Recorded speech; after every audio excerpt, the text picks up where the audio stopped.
E aí, a gente vai começar trabalhando, então, com alguns conceitos básicos sobre epigenética.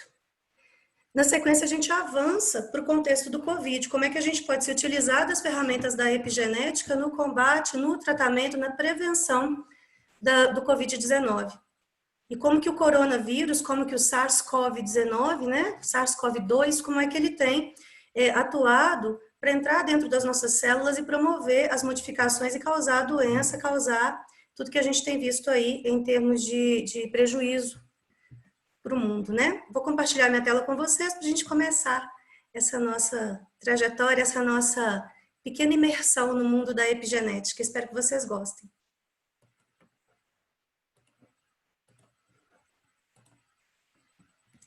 Então, a ideia é a gente conhecer um pouquinho da epigenética, entender o que é epigenética. É um conhecimento recente, é novo isso, né? Existe aí a proposta do que a gente chama de projeto epigenômico, assim como houve o projeto Genoma. E nós vamos trabalhar isso no sentido de entender a relação desses mecanismos epigenéticos com a Covid-19. E aí a gente vai trabalhar na seguinte linha. Nós vamos começar falando um pouquinho sobre o que é característica efetivamente genética, né?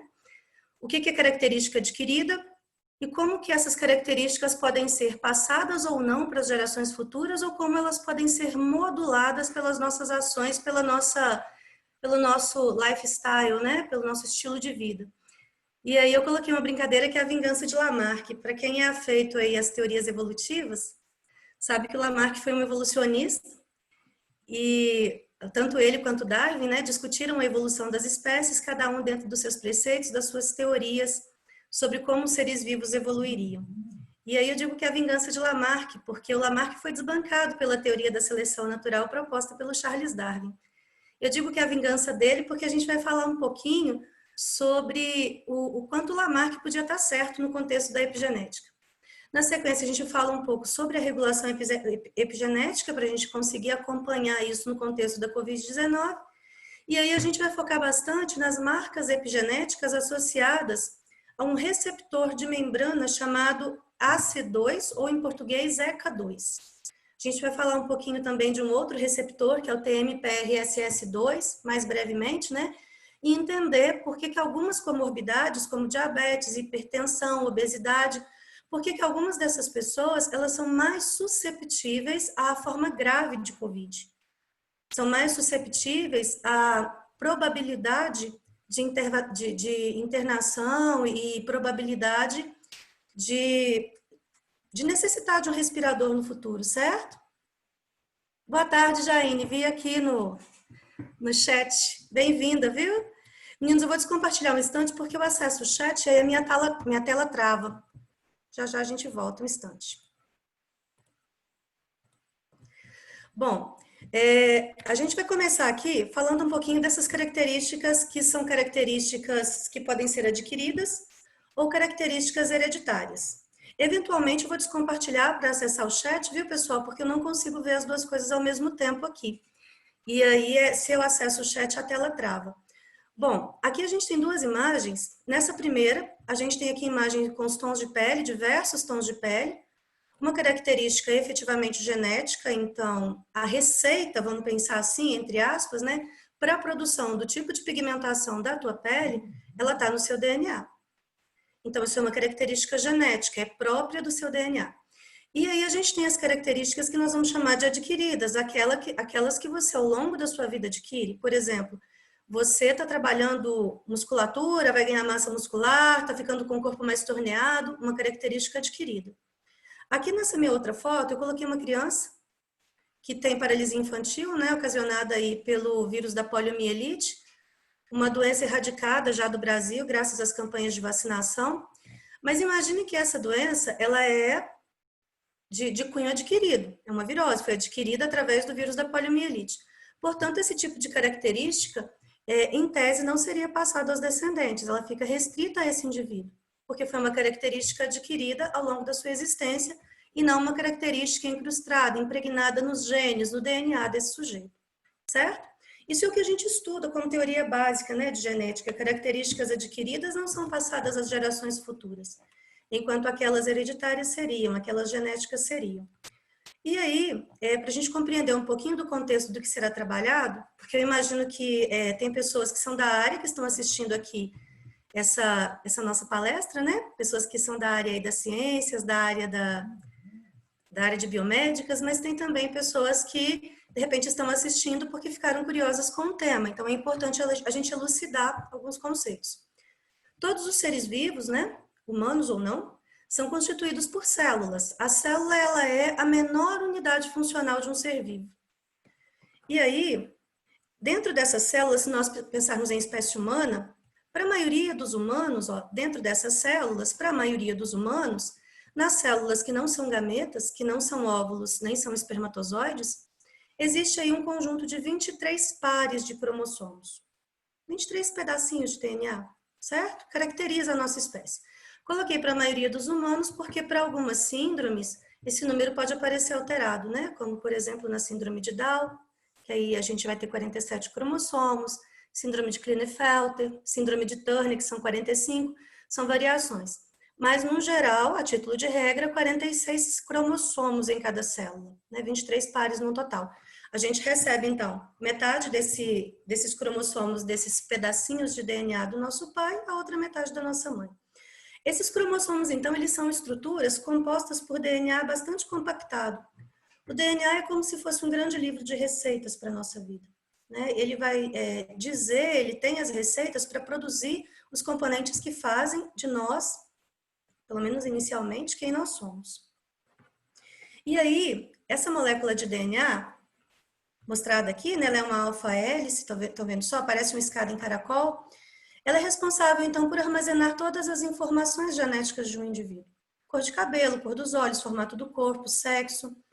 E esse DNA, ele tem essas informações escritas numa espécie de alfabeto, como se fosse um alfabeto bioquímico. E esse alfabeto é representado por 4 letras. Essas letras, né, naturalmente, são compostos químicos, e elas são chamadas de adenina,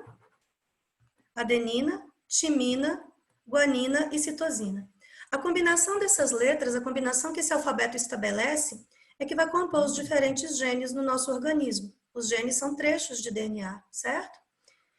E aí, esses genes, a eles estará associada a produção de uma dada proteína que vai configurar, então, aí uma expressão no nosso corpo, uma característica no nosso organismo. Pois bem, aqui a gente tem o modo como esses pedacinhos de DNA, esses cromossomos, estão arranjados no nosso corpo. A gente tem aqui o conjunto que a gente chama de cariótipo, né, dos cromossomos para o indivíduo do sexo feminino. Observem que o indivíduo do sexo feminino, e essa informação é importante para entender por que a Covid-19 é mais severa para homens do que para mulheres, aqui a gente observa, olha só, que as mulheres possuem 2 cromossomos do tipo X, o que caracteriza geneticamente o sexo feminino. Os homens, todavia, eles possuem um cromossomo X e um cromossomo Y, que vai definir, portanto, o sexo masculino. Isso é informação importante. E aí, nesses cromossomos está então o nosso DNA bastante compactado, bastante enroladinho, né? O que eu trago para vocês aqui na parte direita da tela é uma reportagem que saiu no Estadão em 2013, mostrando qual era o custo para sequenciar todo o genoma, todos os genes de um indivíduo da espécie humana. Isso, em 2001, custava cerca de 3 milhões de dólares. Já em 2013, isso estava na faixa de $1.000. E eu andei pesquisando e ainda continua mais ou menos nesse valor. Em 2019, novembro de 2019, uma pesquisadora da USP propôs um projeto cujo objetivo era sequenciar os genes de 47 mil brasileiros. Existia essa proposta, mas aí com toda a história da pandemia, parece que o projeto não evoluiu. Bom, a ideia aqui, de novo, é falar que o nosso DNA, então, contém esse alfabeto, e o arranjo dessas letras, na forma de trincas, né, vão se arranjar em bloquinhos de 3 letrinhas.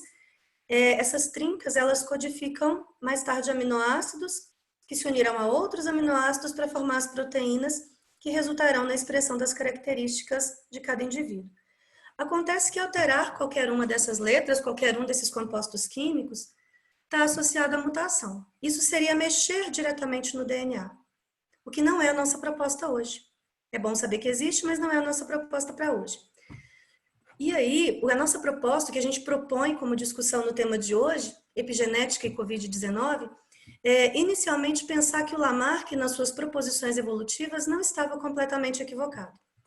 Aqui a gente tem o Lamarck, né? O Lamarck acreditava que a evolução dependia de dois fatores, da lei do uso e do desuso e a lei dos caracteres adquiridos. Ele achava que se você usasse demasiadamente uma estrutura do teu corpo, isso, como você usou muito, você conseguiria passar, isso hipertrofiava e você passava para frente. E ele acreditava que características adquiridas ao longo da vida poderiam ser, sim, passadas aos descendentes. Mas com a teoria de Darwin, alguns dessas teorias do Lamarck caíram, porque o Darwin dizia que toda a evolução se baseava na luta por sobrevivência. A seleção natural, né? Em que o mais adaptado sobreviveria e o menos adaptado tenderia a ser eliminado. E hoje, no que a gente tem em termos de evolução, a gente acredita que as mutações, que são aquelas alterações nas letrinhas, naquele alfabeto, elas são aí a força criativa da natureza, junto com a recombinação gênica que a gente observa para criar os óvulos e espermatozoides. Acontece que nem o Darwin estava totalmente certo e nem o Lamarck totalmente errado, por isso que eu brinquei e chamei de A Vingança do Lamarck. Porque hoje a gente sabe, com o que se tem de estudo da epigenética, que algumas circunstâncias da sua vida cotidiana, das suas experiências diárias, elas podem promover marcas no seu material genético. Marcas que a gente chama de epigenéticas. E essas marcas podem ser passadas a gerações futuras, né? Às vezes você tem uma reação a determinada situação que você não consegue compreender de onde você tirou essa reação. Talvez o cerne, a explicação para isso resida na epigenética. Pode ter sido alguma coisa que afetou, que marcou o material genético dos seus antepassados, isso foi transmitido para você, enquanto descendente. Então, o Lamarck não estava completamente errado. Hoje a gente conhece e entende a epigenética e sabe que algumas circunstâncias da nossa vida podem sim provocar marcas no DNA. Ela não altera o DNA, ela promove marcas. E essas marcas podem ativar ou desativar determinados genes. E aí eu coloquei aqui uma frase da Margaret Thatcher, né? Que ela diz assim, olha, gostaria que você soubesse que existe dentro de si uma força capaz de mudar a sua vida. E isso dentro de epigenética é muito verdadeiro. Como que é isso? Por quê? O que eu posso fazer para mudar para o bem e para o mal? O que fizeram comigo e o que eu fiz comigo mesmo, isso nos cria. Isso é o princípio básico do universo. Essa frase é do filme V de Vingança, um filme que eu gosto muito. E aí, o que a gente quer dizer com isso? Alguns mecanismos bioquímicos bastante complexos, eles vão alterar o funcionamento das nossas células e traços da hereditariedade sem mexer diretamente no nosso DNA. É essa loucura toda, né? A epigenética é uma coisa que a gente vislumbra agora, enquanto ciência muito recente, mas com uma perspectiva muito bonita, muito brilhante, cheia de nuances que a gente pode, aí, com a nossa vida cotidiana, com as nossas atitudes, tentar modular. E aí, nós vamos começar entendendo isso da seguinte maneira. O modo, primeiro, como a expressão gênica acontece e como a epigenética modula a expressão dos nossos genes, disso que está contido no nosso DNA. Como a gente comentou, o DNA tem aquele código de letrinhas, aquele alfabeto. Essas letras seriam como as notas musicais, certo? Mas essas notas, se elas não estiverem numa partitura, pouco sentido elas fazem. E mais do que isso, se estiverem numa partitura, mas não tiver uma clave associada, né, vai ficar difícil tocar. E aí o que acontece é que a epigenética chega para colocar essa clave, para arrumar essas notas numa partitura. E aí a gente vai pensar o seguinte, observem aqui, a gente tem na parte de cima aqui, olha, a gente tem aqui as notas usando uma clave de sol. Aqui as notas usando uma clave de fá. Se vocês observarem, a posição dos símbolos que representam as notas, ela não se alterou, esses símbolos continuaram na mesma posição. Mas trocar a clave fez toda a diferença. Ao trocar a clave, a gente trocou a nota. Então, isso daí vai ser tocado agora de um modo completamente diferente. E é isso que a epigenética faz, é como se ela trocasse a clave. E aí ela troca o modo como a expressão gênica vai acontecer. E essa clave para nós, ela vai estar associada aqui, ó, a esse grupo. Inicialmente a esse grupo, que é um grupo metil, que ele vai poder se ligar ao DNA, e aí ele pode melhorar ou dificultar a expressão de um dado gene. melhorar ou dificultar a produção de um determinado composto no meu corpo. Então, aí nós vamos pensar que esse grupo metil, que pode se ligar a esse meu alfabeto no DNA, ele vai atuar como se fossem essas claves, mudando o modo como a expressão gênica acontece, certo? Ah, obrigada, tô vendo aí o pessoal colocando que gostaram da analogia. Então, eu vou descompartilhar rapidamente, porque trava a minha tela, viu, pessoal? Quando eu acesso o chat. Bom, e aí o que nós vamos fazer a partir de agora? A ideia é a gente entender como o coronavírus interpreta a música que cada corpo toca. E como que a gente vai alterar essas notas.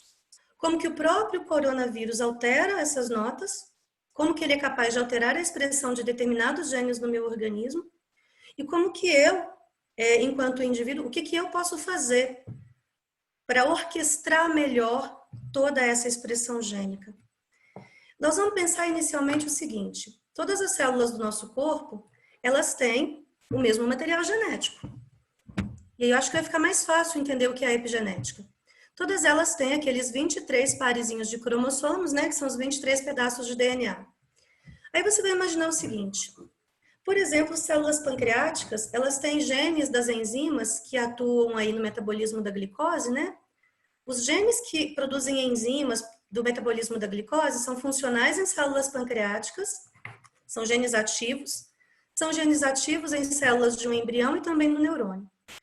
Por outro lado, se a gente pensar em genes que estão no cristalino, a gente vai ter esse gene do cristalino, ele é inativo no pâncreas, mas é funcional na célula do cristalino e inativo no neurônio.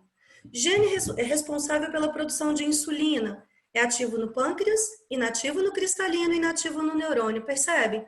Como que isso acontece? Por modulação gênica.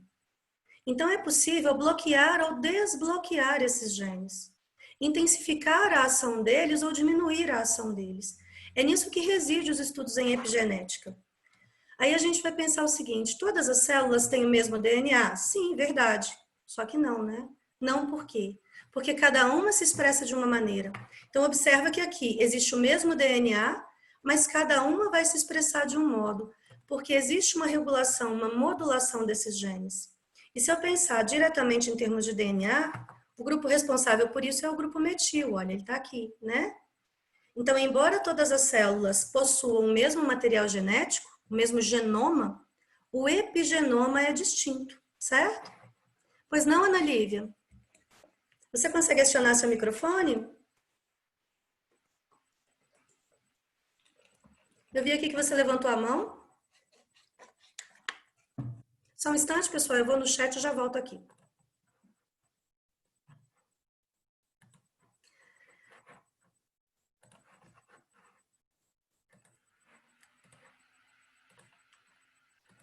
E aí, meninos, seguindo aqui então, embora o nosso genoma seja o mesmo, o epigenoma é distinto, a forma de regulação e modulação desses genes ela é distinta, certo?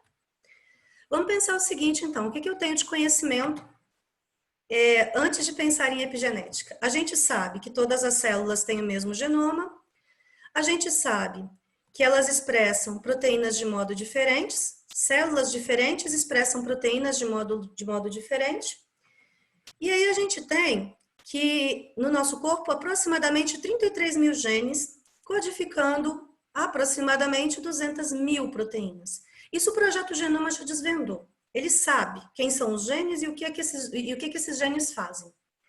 Mas só que eu não posso, não me basta mais, nesse momento da ciência, conhecer quais são os genes. Eu preciso entender e enxergar agora como é que eles são regulados, como é que eles são ativados, desativados, que mecanismos estão associados a isso. Essa é a grande tarefa. No nosso DNA, a gente tem genes que são os codificadores, responsáveis pelas nossas características. A gente tem genes que não codificam nada, uma região, aliás, que nem é um gene, né? Uma região que não codifica, que não produz proteínas. E a gente tem uma informação oculta nesse DNA. Os genes que codificam proteínas, responsáveis pela maioria das nossas características, são aí 2% do total do DNA, né? Pouco demais. A natureza não desperdiçaria 98% de um composto químico. Existe alguma função para isso. A região não codificadora, ela produz um outro tipo de material genético chamado RNA. Nesse caso aqui, um RNA que a gente chama de não codificador, porque tem dois tipos. O DNA, gente, ele funciona como um livro de receitas.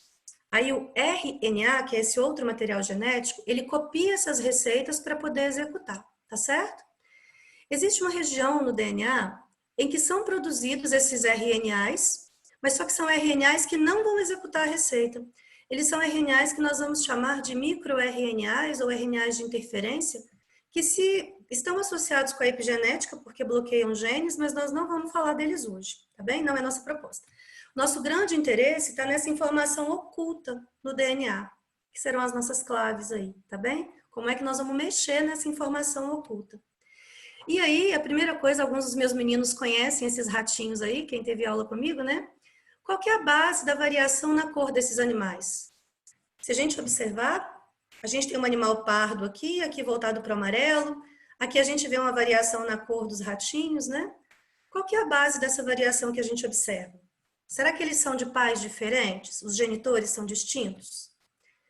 Será que isso é resultado de uma mutação? Trocou aquelas letrinhas naquele alfabeto lá do DNA? E por isso mudou a cor?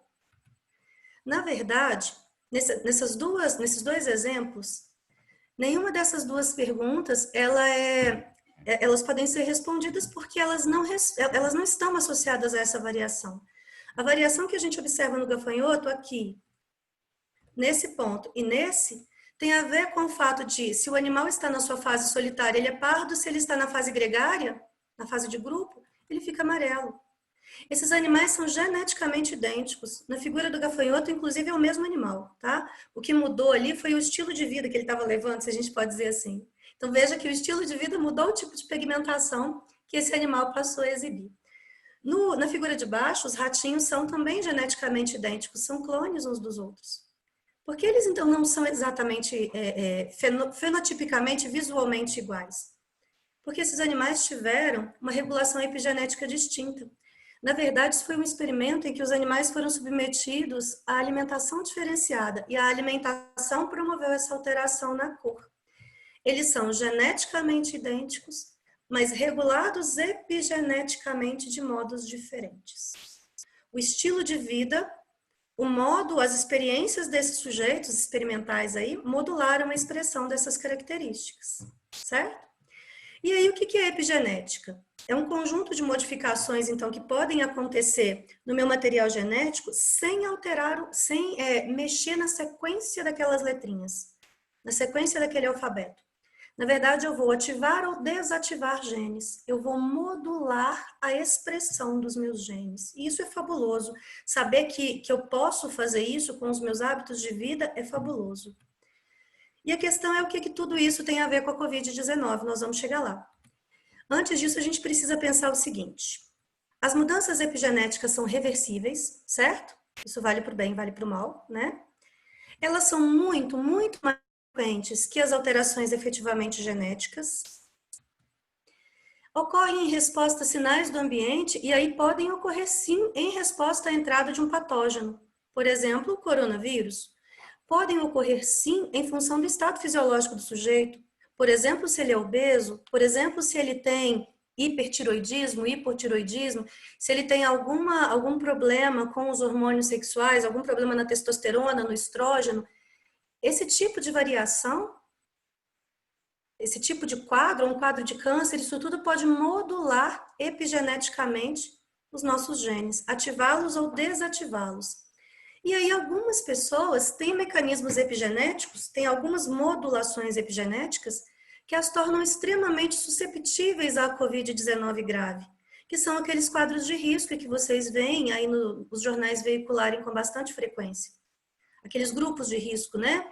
São os idosos, são os obesos, são os homens, são os diabéticos. Por que é assim?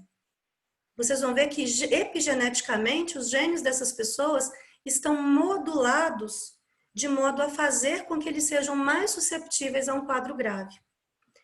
Então, é o que a gente comentou, existem sinais no ambiente que modulam a expressão gênica, certo? E esses sinais, então, eles mexem no meu genoma, no sentido de ligar ou desligar genes, criando epigenomas. Hoje em dia existe o projeto Proteoma, Transcriptona, para poder entender essa variação nas características que os sujeitos exibem. Eu vou passar um videozinho para vocês de 1 minuto, porque eu acho que vocês vão entender muito claramente o que é essa epigenética e quão fabulosa é essa ciência. Eu, assim, sou apaixonada por epigenética, acho que é um campo estupendo. Vídeo de 1 minutinho, muito legal, eu acho que vai dar para entender muito bem como que a coisa funciona. Só um instante.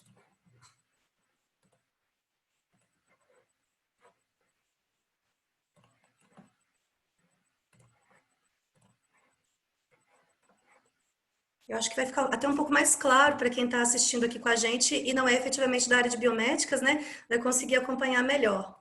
Vamos lá. O cheiro doce de frutas normalmente não faz com que ratos saiam correndo. Mas quando pesquisadores juntaram o odor frutado e amendoado da cetofenona com um poderoso choque elétrico, ratos de laboratório rapidamente passaram a temê-lo. Com o passar do tempo, neurônios extras surgiram em seus narizes e na parte do cérebro responsável pelo processamento de cheiros, deixando-os super sensíveis ao cheiro.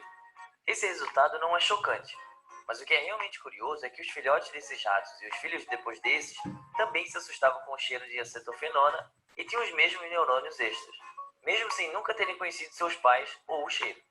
Mas como eles poderiam ter herdado algo que seus pais aprenderam? A genética básica nos ensina que somente o DNA é passado para os descendentes. Características como memória, cicatriz ou músculos não são transmitidas, já que a sua aquisição não altera o código genético. Mas acontece que instigar medo nos ratos acabou desencadeando mudanças genéticas, não na sequência do DNA, mas em vez disso, na forma como esse código foi lido e usado no corpo dos ratos. Dentro de cada célula, uma máquina biológica constantemente transforma o DNA nas proteínas necessárias para o funcionamento de vários processos vitais. E interruptores químicos ligados ao DNA ativam ou desativam os genes, informando a máquina quais e quanto de cada proteína produzir. É por causa desses interruptores, chamados de marcas epigenéticas, que as células dos rins parecem agir de forma diferente de uma célula da pele ou nervosa, apesar do DNA de ambas as células serem idênticos. Mas os interruptores das células estão sujeitos a estímulos externos. Ao ensinar os ratos que deveriam ter medo de cheiro de fruta, um dos seus genes responsáveis pelo olfato saiu do controle. Pesquisadores não sabem todos os lugares do corpo do rato onde isso aconteceu, mas sabem que aconteceu em um lugar, nas células de esperma dos ratos, que um dia irá passar esse material genético alterado, fazendo a próxima geração de ratos supersensíveis à cetofenona. Os roedores não são as únicas criaturas que possuem esse tipo estranho de herança. Em Överkalix, na Suécia, garotos que passaram fome durante o inverno acabaram tendo filhos super saudáveis, com riscos extremamente baixos de doenças cardíacas e diabetes. E seus netos tiveram a mesma saúde excelente, chegando a viver incríveis 32 anos a mais, em média, do que os netos de garotos que não passaram fome. Só para deixar claro, isso não significa que devemos deixar nossos filhos passar fome em prol das gerações futuras. Cientistas não fazem ideia ainda de quais genes foram afetados pela fome. Embora sejamos capazes de relacionar alterações epigenéticas com melhorias de saúde nos ratos, estamos muito distantes ainda de poder fazer o mesmo com os seres humanos. Isso pode parecer algo ruim, mas o principal motivo é porque não vivemos em um ambiente controlado, que é o laboratório. Ainda. Olha só, a ideia desse vídeo, né, é mostrar para a gente que é possível fazer a regulação de determinadas características do nosso corpo com essas chaves. Vocês viram aí que os ratinhos, os netos dos ratinhos que recebiam choque quando era liberado o cheiro de acetofenona, eles também tinham medo desse cheiro doce da fruta, porque essa marca epigenética foi passada para frente, né? E aí é bem interessante pensar que algumas experiências dos nossos antepassados, elas podem sim ser transmitidas às gerações futuras, de alguma maneira, certo? Vamos voltar agora lá para os nossos slides e tentar juntar tudo isso que a gente falou e compreender melhor como são esses mecanismos associados agora à Covid-19. Como é que eu posso tentar, ou pelo menos entender a regulação epigenética nesse sentido. Um minuto que a tela travou novamente.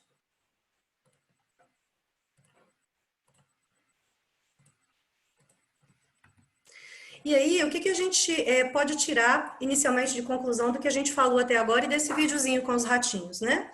Esses mecanismos epigenéticos, eles funcionam como um interruptor de fato.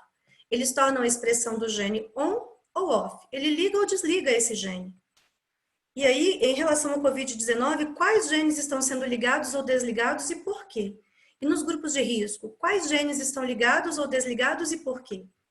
Bom, para entender isso, nós vamos falar muito rapidamente dos 3 princípios básicos associados à epigenética. As alavancas que podem ativar ou desativar esses genes, elas são, por exemplo, a metilação do DNA, que é ligar no nosso DNA um composto chamado metil, que é um CH3. A ligação desse CH3 no DNA bloqueia o gene, impede que ele se expresse. A gente também pode trabalhar com a modificação das histonas. O que são essas histonas? O DNA, para ele ficar bem enroladinho, bem compacto, formando um cromossomo, ele se enrola em uma estrutura chamada nucleossomo. É uma estrutura feita de proteínas chamadas histonas. Aí o DNA se enrola nessas histonas para ficar bem compactozinho. Se o DNA estiver muito enrolado, muito compacto, o gene está bloqueado, ele não se expressa. Então você vai pensar que colocar o grupo metil ou modificar essas histonas pode ser como colocar um grampinho nesse DNA, fazer com que ele fique ainda mais preso. Entende? Porque para ele se expressar, ele vai ter que se desenrolar um pouco para mostrar a receita, para mostrar o gene. E aí, se ele continua compactado, esse gene fica inativo. Colocar esse grupo metil no DNA seria como colocar um grampo ali, fazer ele ficar mais compactado. Então, ele não exibe o gene, por isso fica bloqueado. Algumas modificações na histona, nessa proteína na qual o DNA se enrola, funciona de maneira equivalente. Você pode manter esse DNA mais compactado ou fazer com que essa histona liberte esses fragmentos de DNA para que ele consiga se expressar. E uma outra maneira são os RNAs não codificadores, os sirnas e os mirnas. Esses sirnas, muitas das vezes, eles são originados até por infecções virais. E os RNAs, os microRNAs, que são os mirnas, também podem impedir a produção de proteínas. Ele não bloqueia efetivamente o gene no DNA.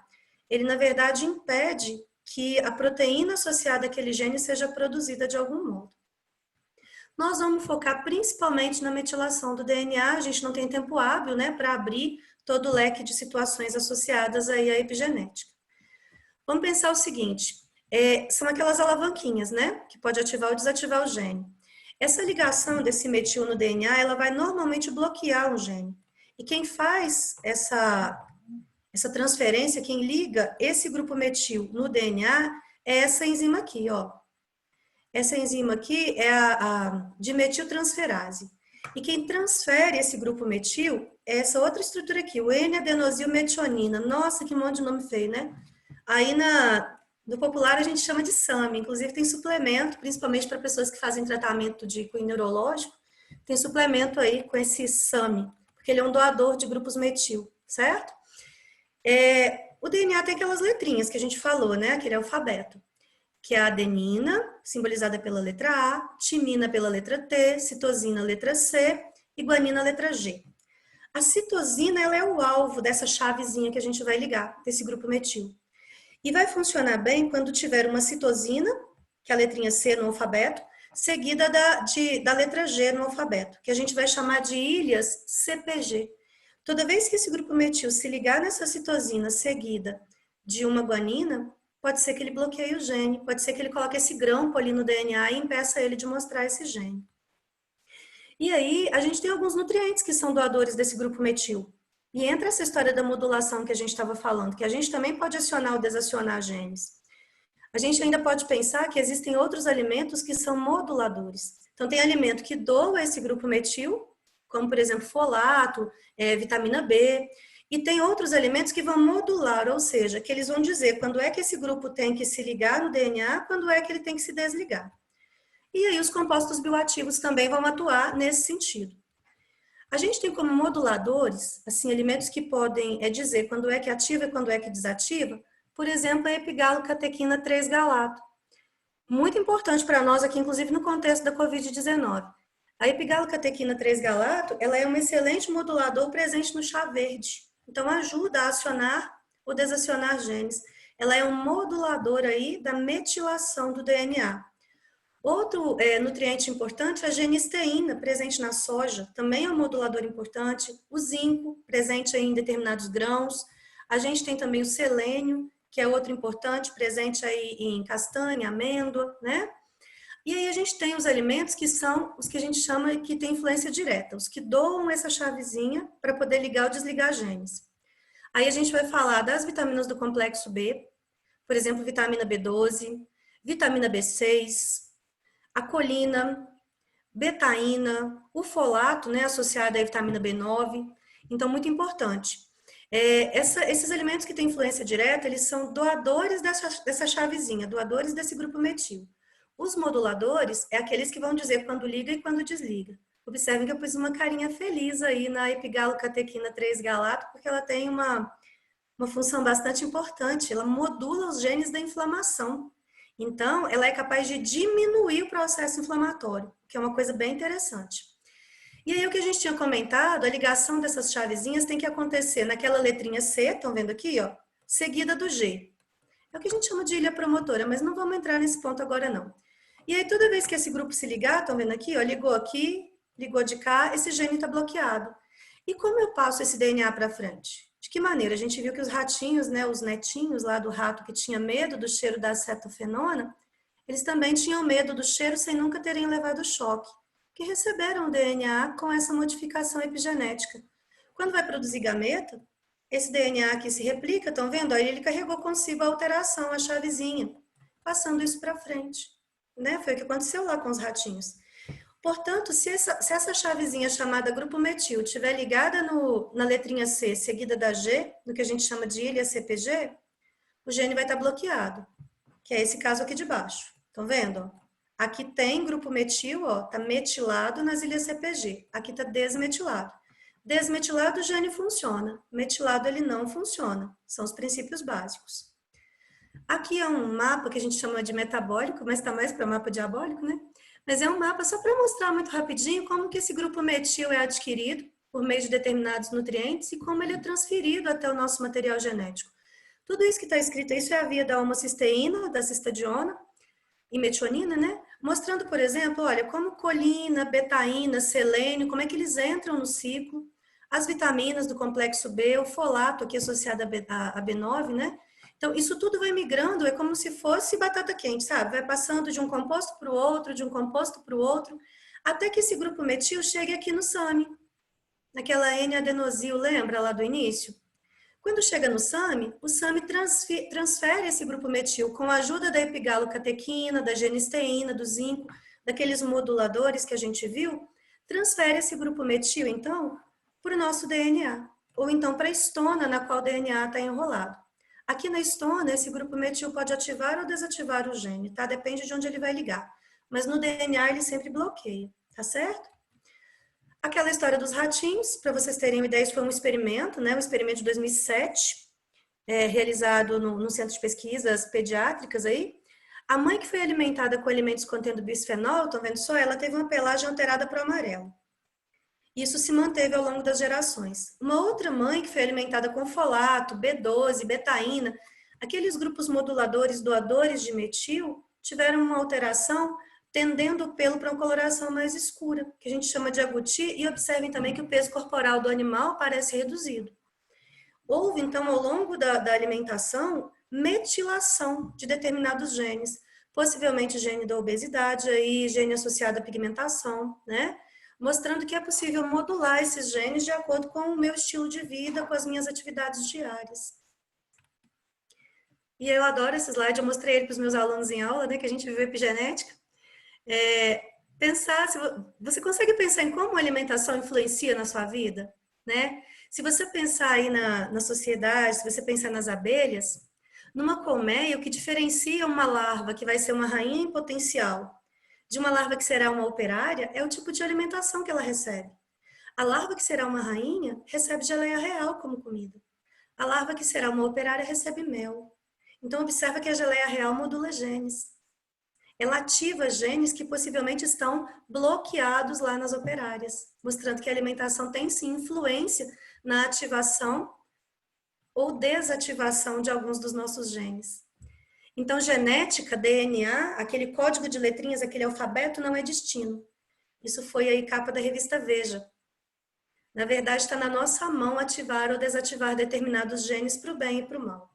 E aí a gente traz isso para o contexto do Covid-19, enfim, né?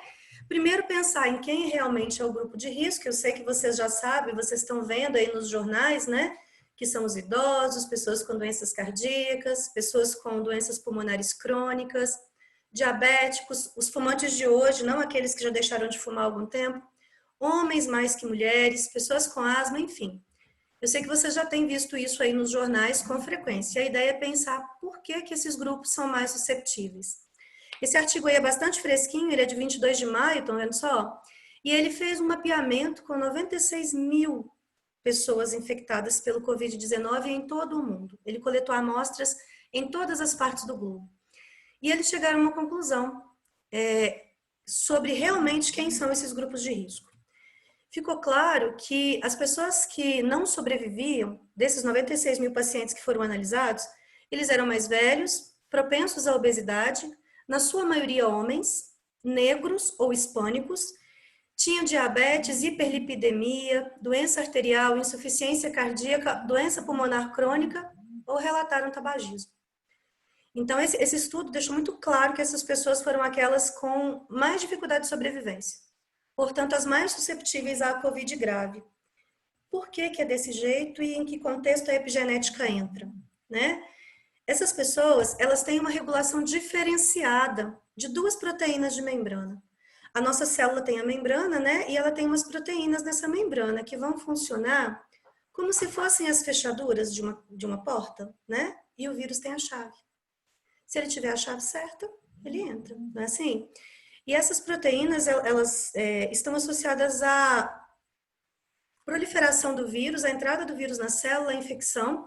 É a TMPRSS2, que é uma serinoprotease transmembrana, é uma proteína que tem na membrana da nossa célula, expressa principalmente no pulmão também.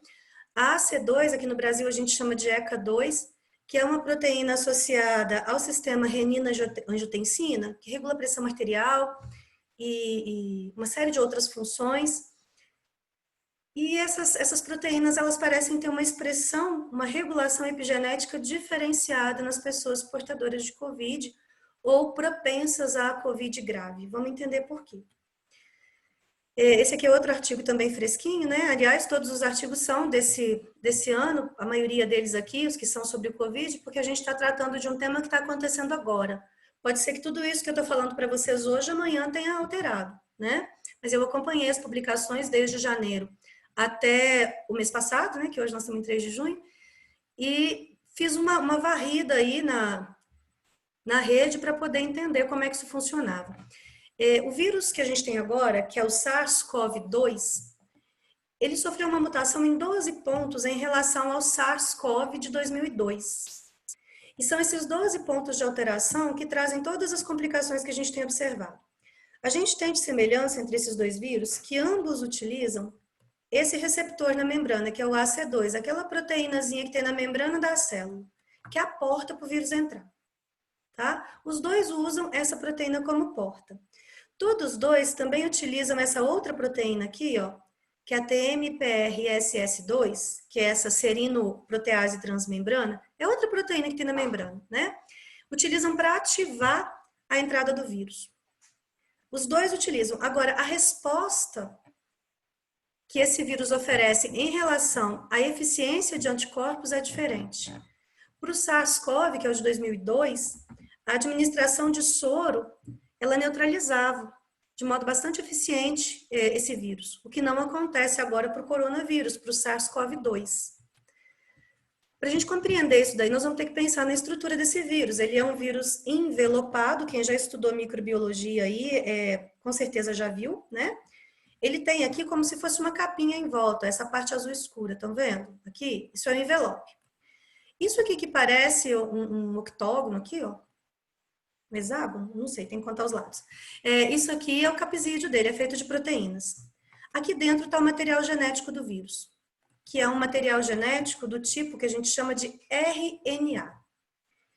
E esse vírus tem essas proteínas, estão vendo em amarelinho? Aqui, essas proteínas que estão no capsídeo estão no envelope viral.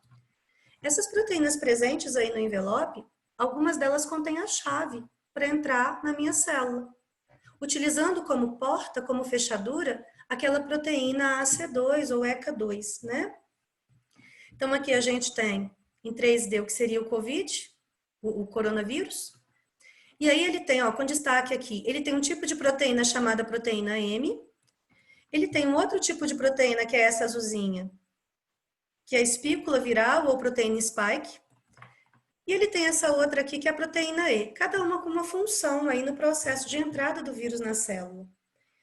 Aqui a gente tem, então, uma proteína que é a proteína da espícula, que nós vamos chamar de S, e ela tem, na verdade, 3 subunidades. Ela tem a S, a S1, a S1, a S2, que pode ser depois alterada em S2', nós vamos ver como. E ele conecta, gente, ele se conecta com aquela fechadurazinha que tem na minha célula por meio da proteína spike. E aí, aquela outra proteína do meu corpo, a TMPRSS2, ela faz com que esse vírus consiga entrar na célula, porque o envelope dele, essa capinha dele aqui de fora, essa aqui, ela se dissolve na minha membrana. E aí o material genético do vírus adentra a célula. Muito rapidinho, vou mostrar um vídeo para vocês entenderem o mecanismo de entrada, para a gente posteriormente falar dessa regulação. Como que eu posso dificultar a entrada desse vírus. Tá bem? Vamos lá.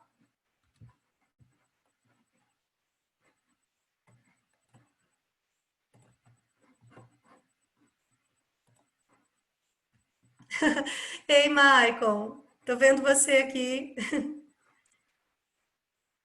Vamos lá, pessoal, rapidinho para esse outro vídeo que vai mostrar o processo infeccioso para a gente, como é que o vírus entra no nosso organismo e a gente vai compreender melhor alguns processos importantes.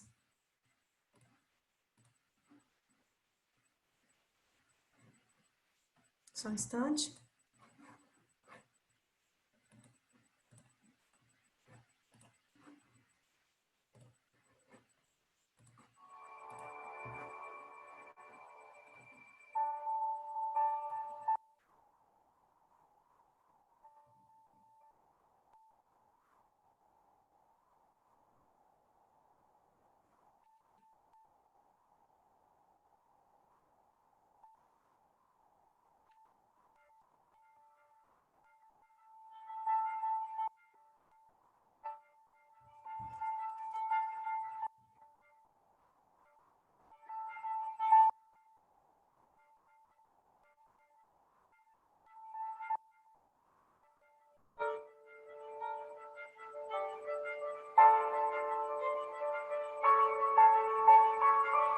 Contact.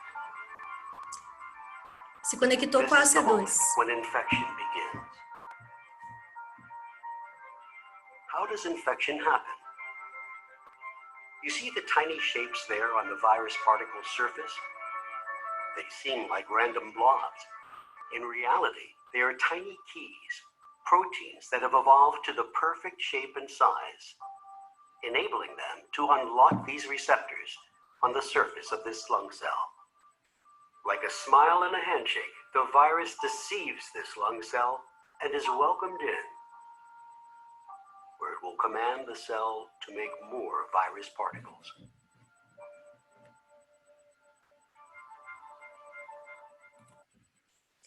Perceberam? Então ele vai se conectar com essa proteína, que é a AC2, onde ele mostrou ali o contato, né? E aí depois ele vai ser, algumas outras proteínas do vírus são ativadas pela TMPRSS2, que é outra proteína na membrana das nossas células, e o envelope do vírus se dissolve e ele entra na minha célula. Essa é uma das vias, tá? Que esse fenômeno pode acontecer. Vamos seguindo aqui. E aí vamos pensar o seguinte, eu comentei com vocês que tem 12 pontos de mutação, né? Esse vírus, ele tem um material genético do tipo RNA, conforme nós mencionamos, e esse material genético dele também é como um livrinho de receitas. Tem todas as instruções para que o vírus fabrique novas proteínas e crie novas partículas virais, novos vírus, né?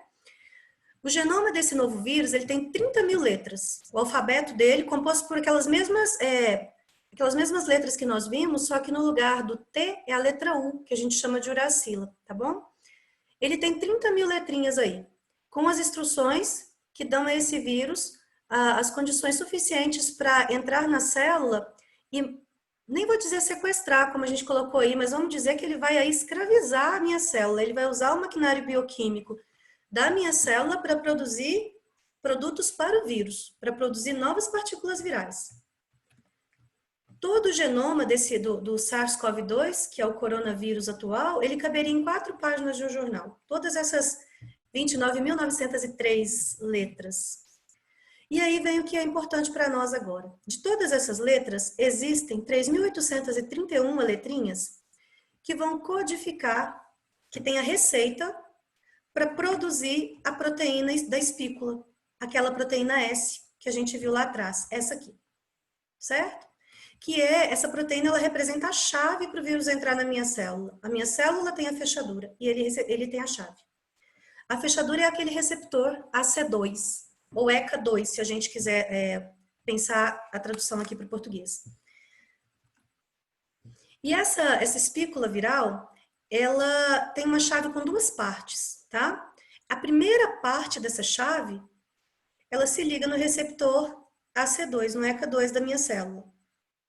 E a segunda parte vai ser ativada por aquela outra proteína que a minha célula tem, que é a TMPRSS2. Então, olha só, a segunda parte se encarrega da fusão da membrana do vírus.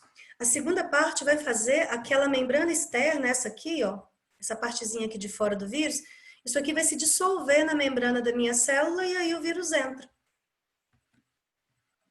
A grande novidade, então, desse novo vírus em relação ao SARS-CoV de 2002 são essas 12 letrinhas associadas à mutação.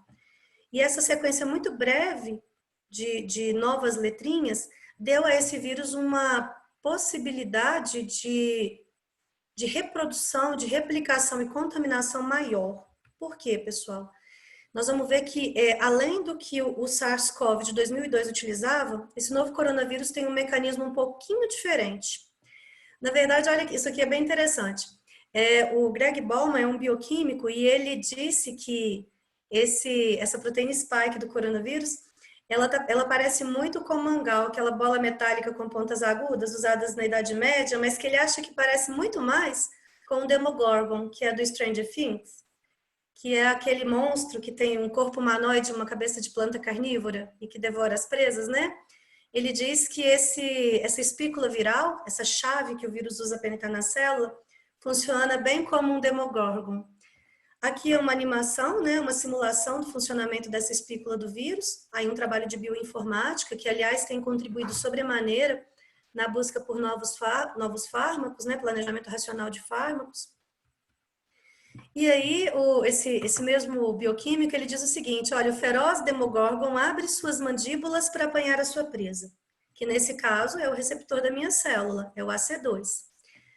Descreve com dramatismo o professor da Universidade de Washington. A presa do Demogorgon é o receptor AC2. A fechadura da célula humana que o vírus da SARS, embora de maneira muito menos eficiente em 2002, já usava. A chave do novo coronavírus, ela se une a essa fechadura, olha aí a importância das 12 letrinhas. Ela se une a essa fechadura com uma afinidade 20 vezes maior do que o SARS de 2002. Além disso, que a grande novidade do coronavírus de agora é que aparece um terceiro fator aí. Pensa, ele conecta no AC2, né, a cabeça do Demogorgon, ele conecta no AC2, aí a outra proteína, que é a TMPRSS2, ativa, faz uma clivagem, corta um pedacinho desse receptor para a membrana do vírus dissolver, o envelope do vírus dissolver e ele entrar na célula. Depois disso, gente, uma outra tesourinha molecular entra em ação, uma proteína chamada furina, que já é dentro da minha célula. Essa proteína chamada furina, ela não era usada pelo SARS-CoV-1 lá de 2002. Mas agora ela é usada pelo coronavírus de agora.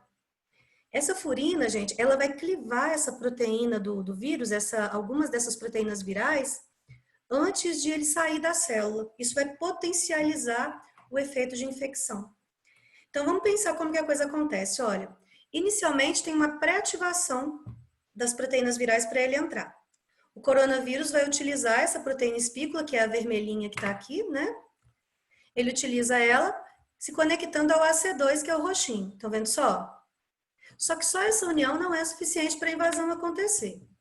Seguido disso, essa outra proteína, TMPRSS2, ou outras proteínas chamadas catepsinas, vou mostrar a diferença, elas vão ativar essas espículas. O que elas vão fazer? O vírus ele vai precisar cortar a sua proteína de espícula para entrar na célula. E quem faz isso é essa segunda proteína, TMPRSS2, também presente na membrana da minha célula. Uma vez que isso aconteceu, o vírus adentra. Existem dois mecanismos aí para ele entrar na célula, tá? Esse aqui, que é o que a gente está descrevendo, ele se liga no AC2, tem a espícula cortada pelo TMPRSS2, e então o RNA viral entra para dentro da célula. Uma outra maneira é por meio de endossomos. Olha, ele afunda a membrana da minha célula aqui, ó, depois de se conectar no AC2, entra como um endossomo, e aí a proteína chamada catepsina, ela vai desnudar esse vírus, vai libertar ele daqui e libertar o material genético dele, tá bom?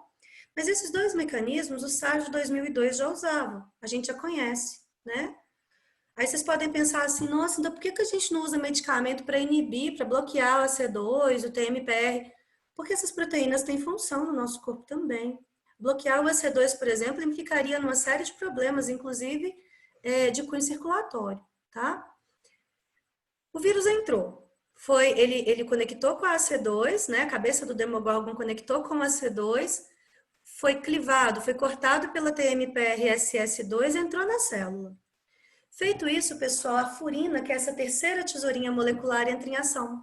Uma vez que as partículas virais tenham sido produzidas, porque o vírus está escravizando a minha célula para ela trabalhar para ele, a furina vai fazer um primeiro corte nas espículas virais. Já deixa essas espículas pré-ativadas. Qual que é a novidade desse processo? Primeiro, que a furina não era utilizada pelo SARS-CoV-1, lá em 2002, e é agora utilizada pelo SARS-CoV-2. E para além disso, pessoal, o corte nessas espículas, desses novos vírus, faz com que elas saiam pré-ativadas, e esse primeiro corte permite que a espícula inicie a fusão da célula infectada com a célula saudável. Estão vendo? Essa infectada, essa em tese seria saudável. Permite que ela faça essa fusão, que ele faça essa fusão de modo muito mais rápido, permitindo que esse vírus passe de uma célula para outra sem se expor demais aos anticorpos presentes. Daí o motivo pelo qual o SARS-CoV-1 era bastante suscetível ao soro aplicado, enquanto esse de agora não é. Porque ele consegue burlar, de alguma maneira, o meu sistema imunológico. E aí vocês podem pensar, nossa, então vamos bloquear a furina, vai resolver o problema. Não dá, porque a furina também, ela funciona para outras questões importantes do nosso corpo, certo? Essa furina foi descoberta em 1990. Suas tesouradas aí ativam precursores de muitas proteínas do nosso corpo. Ela é uma protease, tá?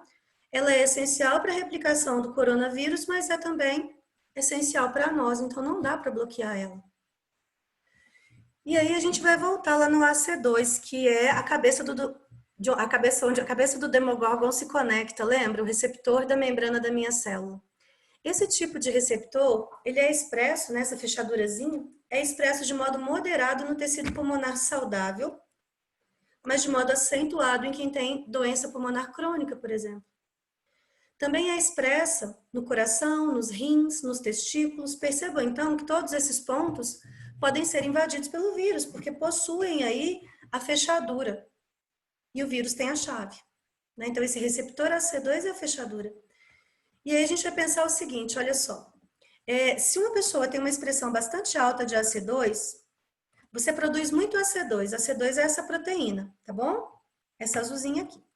Se você produz muito AC2, você é bastante susceptível à infecção, porque você tem muitas fechaduras, muitos vírus podem colocar as suas chaves. Se você tem pouco AC2, poucos vírus, você é menos susceptível à infecção. Contudo, você é muito mais susceptível à forma grave, caso você seja contaminado. Então, na verdade, a gente tem aqui um paradoxo. Se você tem muito AC2, se você tem muita fechadura, você é mais susceptível a ser infectado, mas menos susceptível à COVID grave, porque essa AC2 também tem um papel protetor no nosso corpo, eu vou mostrar. Se você tem pouco AC2, está modulado para baixo do que seria o normal, você tem menos chance de se contaminar, mas se contaminando, a chance de evoluir para COVID grave é muito maior. Então, é um paradoxo, né? E aí foi detectado aí nesse estudo também de 22 de maio de 2020, que mulheres, né, o sexo feminino de origem asiática, esse fator estava associado à redução no risco de mortalidade hospitalar. Naquele estudo com 96 mil pacientes que foi realizado, né? Mulher, branca, do sexo, né? Mulher do sexo feminino foi terrível, né? Mulher branca e de origem asiática. Isso pode estar associado ao fato da alimentação ser um pouco diferenciada, mas a história de ser do sexo feminino vai fazer toda a diferença para nós. Nós, mulheres, a gente produz uma quantidade de estrógeno, né? Aí associada à modulação, regulação do nosso ciclo menstrual e uma série de outras características. E o estrógeno para as mulheres, ele tem um efeito protetor. Ele modula epigeneticamente alguns genes associados à proteção imunológica. Então, talvez isso explique o fato de os homens serem mais susceptíveis. Mas, para além disso, observem o seguinte, olha, esse artigo aqui também é fresquinho. Esse aqui, se eu não estou enganado, acho que ele é de abril desse ano. Observa aqui, ó. Aqui está o DNA com a receitinha para produzir o AC2. Os receptores de estrógeno, estão vendo só? Eles vão trabalhar no sentido de aumentar a produção de AC2. Aí você vai pensar assim, nossa, mas ele aumenta a quantidade de fechadura na minha célula, então muitos vírus podem entrar. Não era para as mulheres serem mais susceptíveis? Seria, não fosse o efeito que o estrógeno tem na modulação da inflamação. Ele tem um efeito no sentido de reduzir a inflamação. Então, observa o seguinte, se eu tenho muitos receptores AC2, eu sou susceptível à infecção pelo COVID. Mas se eu tenho a proteção do estrógeno, eu sou muito menos susceptível à COVID grave, porque o estrógeno exerce um efeito protetor, reduzindo processos inflamatórios. Então, a gente, enquanto mulher, conta com esse efeito protetor do estrógeno e a gente expressa mais AC2 também em relação à produção de estrógeno. Essa quantidade a mais de AC2 pode ser inicialmente, você pode pensar que vai aumentar a carga viral, mas ela também tem um efeito positivo, nós vamos ver por quê.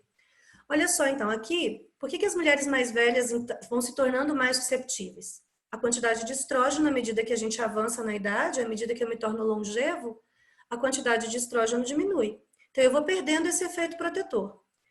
Só, pessoal, que é o seguinte, nós mulheres temos 2 cromossomos X, lembra daquele slide lá no início? O gene responsável pela produção dessas proteínas associadas à COVID-19, a AC2, esse gene está no cromossomo X e eu tenho 2 cromossomos X. Então, as mulheres continuam produzindo muitos receptores AC2, mas agora sem a proteção do estrógeno, à medida que avançam na idade. E isso as torna agora mais susceptíveis à COVID grave, à medida que a proteção do estrógeno é perdida. Para além disso, eu perdi a produção de estrógeno, né? Diminuiu a produção de estrógeno, eu vou produzir menos AC2 também, porque ele modula a expressão de AC2 epigeneticamente. Ele vai lá no DNA e ativa o gene responsável por produzir AC2. Tem estudos aí falando de tratamentos que foram feitos, inclusive para SARS-CoV-1 e até para agora, para COVID-19, estudos usando 17-beta-estradiol. Parece que ele foi capaz, sim, de reduzir processos inflamatórios e aumentar a sobrevida dos pacientes, tá? Os estudos mostram o seguinte, a angiotensina 2, ela é, na verdade, o substrato da AC2, normalmente, tá? Essa chavezinha, essa fechadurazinha que o vírus utiliza, ela no meu corpo tem a função de transformar uma substância chamada angiotensina 2 em angiotensina 1,7. Essa angiotensina 1,7 tem uma série de efeitos positivos no meu corpo. Aí você imagina o seguinte, eu não conto com o efeito protetor do estrógeno depois que à medida que eu avanço na idade, e eu também estou produzindo menos AC2, porque o estrógeno modulava a expressão desse AC2 para cima, fazia produzir mais. Eu estou produzindo menos AC2. E aí, se eu me infecto com o COVID-19, com o coronavírus, ele está bloqueando o meu receptor, porque ele está usando o AC2. Aí o AC2 não pode se ligar à angiotensina 2, para transformar a angiotensina 2 em angiotensina 1,7. Essa substância aqui, a angiotensina 2, traz uma série de efeitos prejudiciais para a gente. Ela é um agente extremamente pró-inflamatório. Aí você imagina, eu estou sem a proteção do estrógeno, eu diminuí a quantidade de AC2 e os que eu tenho estão sendo utilizados pelo vírus, e aí a angiotensina 2 não tem onde se ligar para ser convertida num composto que vai me fazer bem. O acúmulo de angiotensina 2, então, aumenta o meu processo inflamatório. Por isso, as mulheres mais velhas, mais complicado aí em relação ao COVID-19. Então, a queda no estrógeno traz toda essa cascata de eventos associada aí à idade da mulher. Por isso, as mulheres mais velhas são consideradas grupos de risco. Onde que esses genes estão? Lembram dos cariótipos? Né? Dos cromossomos das mulheres e dos homens? Aqui, então, o gene, o TMPRSS2, ele é codificado por um gene que está nesse cromossomo, no cromossomo 21. E o AC2 é um gene codificado pelo cromossomo X. Mais uma vez, nós mulheres temos 2X, os homens têm um só. A gente naturalmente expressa mais AC2 que os homens. Lembra do paradoxo? Quanto mais AC2, maior a chance de se infectar, mas menor a chance de evoluir para COVID grave. Quanto menor a quantidade de AC2, menor a chance de se infectar, mas se infectando, muito maior a chance de evoluir para COVID grave, para morte, né? E os homens ainda têm um complicador, por isso eles são mais susceptíveis, pessoal. A testosterona, ela pode ativar no cromossomo X um gene receptor de andrógeno. Ela ativa, então, epigeneticamente, né?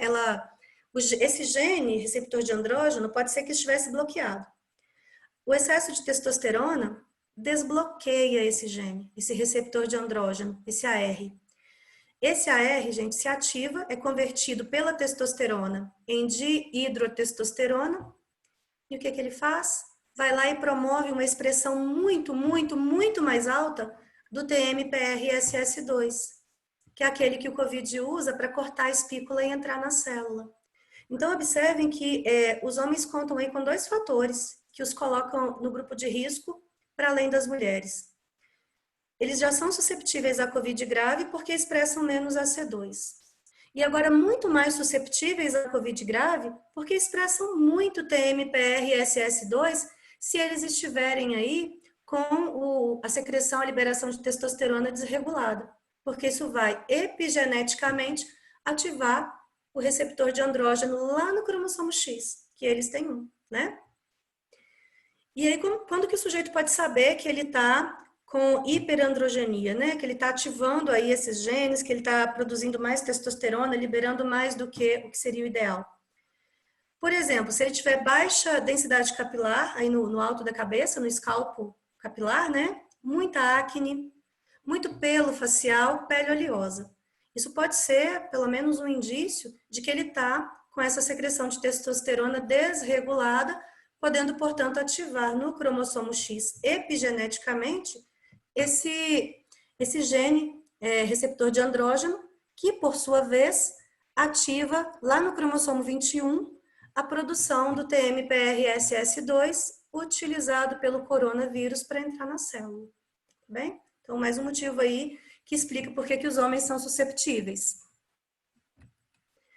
E aí, assim como as mulheres, a quantidade de testosterona, à medida que a idade vai avançando, que o sujeito se torna mais longevo, ela também diminui. Aí você pode pensar, bom, então também diminui a chance aí de infecção e de COVID grave, né?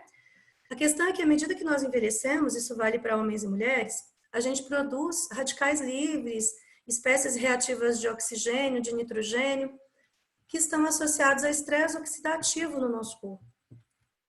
E aí, esse estresse oxidativo, ele ativa uma sinalização que a gente chama de sinalização do NF-κB.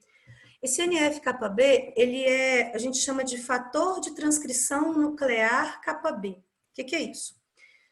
Lembre que o DNA é um livrinho de receitas, certo? Esse NF-κB ativa, faz com que as receitas associadas a proteínas inflamatórias sejam ativadas, copiadas e produzidas.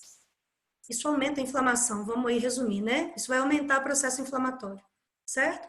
Então, os homens têm menos quantidade de AC2, o que vai dar a eles problemas, assim como nas mulheres mais velhas, com a angiotensina 2, que vai se acumular no corpo e funcionar como um pró-inflamatório. Aumenta a inflamação. Com a idade, já tem o quadro característico do estresse oxidativo dentro das células. Esses radicais, esse estresse oxidativo dentro da célula, ativa vias de sinalização do NF-κB. NF-κB, epigeneticamente, ele vai lá, sabe? E desliga aquela chavinha que estava bloqueando as proteínas de inflamação. ele vai lá e desbloqueia. E aí vai produzir cada vez mais proteínas de inflamação, aumentando o processo inflamatório. Bom, a gente viu isso para homem, para mulher, como que funciona, e agora é entender com as comorbidades. Mais uma vez, olha, aquela história que a gente está comentando da chavezinha que o vírus tem e da fechadura que a nossa célula tem, que é a ECA2. A angiotensina, na verdade você tem angiotensinogênio. O angiotensinogênio é trabalhado pela renina, convertido em angiotensina 1. A angiotensina 1 se liga ao ECA, é o ECA1 que a gente chama aqui, e é convertido em angiotensina 2. A angiotensina 2 se liga no ECA2, que é essa fechadura que a gente está falando o tempo todo, que é o que o vírus usa também para entrar na célula. Essa ECA2 transforma a angiotensina 2 em angiotensina 1,7. A angiotensina 1,7 ligada nesse receptor, olha, tem uma série de efeitos que são benéficos. Promove vasodilatação, antidisfunção endotelial, antihipertrófico, antifibrótico, anti-estresse oxidativo, né? Agora, você imagina que esse receptor aqui, se ele estiver ocupado pelo vírus, a angiotensina 2 não tem como ser convertida. E os efeitos da angiotensina 2 são deletérios, olha, vasoconstrição, disfunção endotelial, pró-proliferativo, pró-fibrótico, pró-trombótico, pró-estresse oxidativo, que vai aumentar ainda mais a inflamação, né? Portanto, pró-inflamatório. E aí, pessoal, vem uma questão. Nas pessoas que têm as comorbidades, né? Que têm aí diabetes, obesidade, hipertensão, essas pessoas têm o gene responsável pela produção de ECA2 hipometilados. O que é isso? Esses genes estão desbloqueados. Então, essas pessoas vão produzir um montão de ECA2. Aí você vai pensar no paradoxo mais uma vez, né? Nossa, muito ECA2 aumenta a probabilidade de infecção, mas diminui a chance de Covid grave. Sim, para uma pessoa sem comorbidades. Sem esse histórico daquilo que a gente comentou lá no início, que favorece o COVID grave. Porque as pessoas com comorbidades, naturalmente, elas já têm um processo inflamatório instalado. O corpo delas já vive no estresse oxidativo frequente. Então, olha só, elas agora têm dois fatores que propiciam a COVID grave. Elas têm um aumento da ECA2, então elas aumentaram o número de fechaduras, onde o vírus pode se ligar e entrar, e elas já têm um processo inflamatório instalado. Por isso, a evolução para a COVID grave acontece de um modo muito mais rápido. O estresse oxidativo também pode ser induzido por infecções virais, tá bem? Ele exacerba o efeito de metilação do DNA. O que é isso? Ele vai hipometilar, ele vai desbloquear os genes da ECA2. A própria entrada do vírus já faz isso, né? Já é um mecanismo para que isso aconteça. O que resulta em aumento da viremia, da quantidade de vírus no corpo. E outro ponto é que existe desmetilação de genes que produzem interferon, o NF-κB, que a gente falou, que está associado à inflamação, né? Genes-chave de citocinas associadas à inflamação, e isso principalmente nos pacientes com comorbidades. Isso exacerba a resposta imune em relação ao COVID-2 e pode promover nessas pessoas uma tempestade de citocinas. As citocinas são sinalizadores que normalmente ajudam a proteger, né? Mas em excesso, isso gera um processo inflamatório tempestuoso, agudo, e que é prejudicial.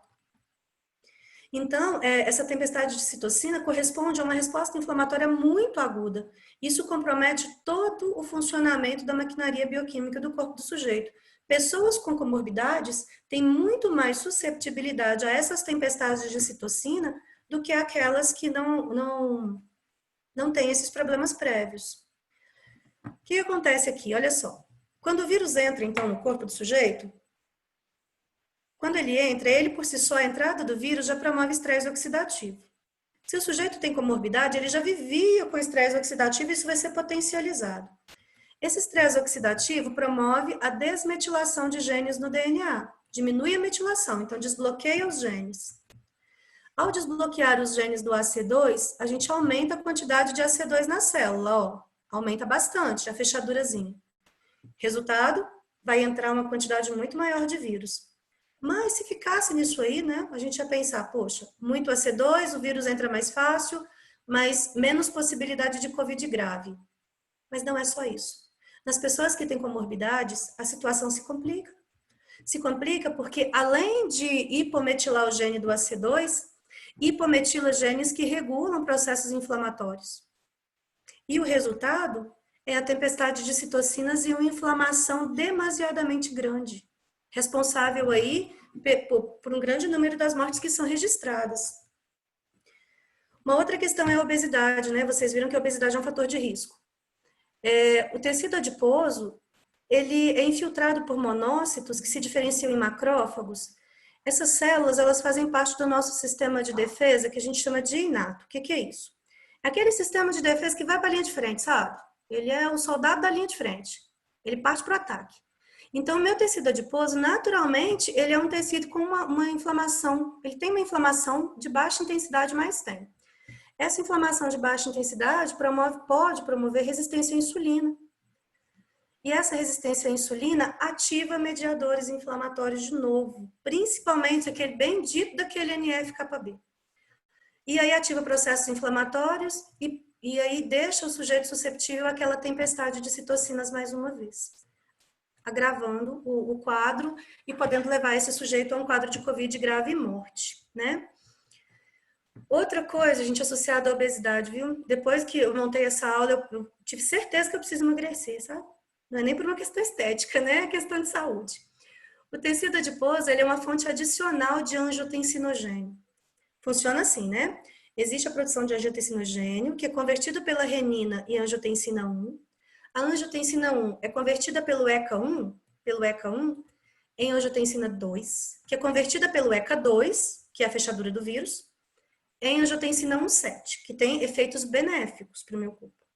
A questão é que, se o sujeito é obeso, ele aumenta a produção de angiotensinogênio e ele aumenta também a produção do ECA1. O ECA1 não é o do vírus, tá? O ECA1, ele converte angiotensina 1 e angiotensina 2. Então, ele vai produzir uma quantidade de angiotensina 2 muito, muito superior à quantidade que ele produziria se ele não fosse obeso. Ele aumentou a quantidade de angiotensina 2, mas ele não aumentou a quantidade de ECA2, que é o que transforma a angiotensina 2 em angiotensina 1,7. Resultado, pessoal, a angiotensina 2 se acumula no corpo do sujeito, porque ele não tem receptor para fazer a conversão. E olha aí, vasoconstrição, pró-disfunção endotelial, pró-fibrótico, pró-trombótico, pró-estresse oxidativo, pró-inflamatório. Estão vendo a complicação? Por isso, pacientes obesos registram uma quantidade maior de casos de Covid grave. Para os diabéticos, é outra comorbidade, né? Sob condições de estresse de energia, o ECA2 é regulado de modo epigenético, aumenta a sua expressão, e como os diabéticos já convivem naturalmente com estresse oxidativo, já tem um processo inflamatório, uma resposta inflamatória acentuada, vão receber uma carga viral muito maior, porque tem mais receptor, já tem um processo de estresse oxidativo inflamado, um processo oxidativo prévio, aumenta a inflamação.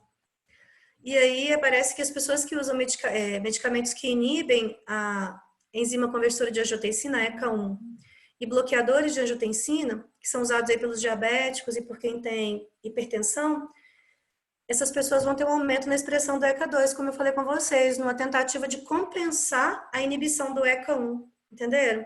Aí ele vai ter muito ECA2, então pode entrar muito vírus, e ele já tem um processo de estresse oxidativo que faz parte do processo de comorbidade que ele traz consigo. Inflamação muito mais severa com uma carga viral muito maior. A literatura também descreve que a SARS-CoV-1, né, lá em 2002, ela era capaz, inclusive, de gerar um novo tipo de diabetes, porque ela fazia captação dessa AC2 nas células pancreáticas. A gente não sabe isso ainda para esse coronavírus de agora. A gente está fazendo essa palestra em tempo real, né? A coisa está acontecendo e pode ser que tudo isso que a gente está falando hoje, amanhã, o conhecimento tenha sido alterado.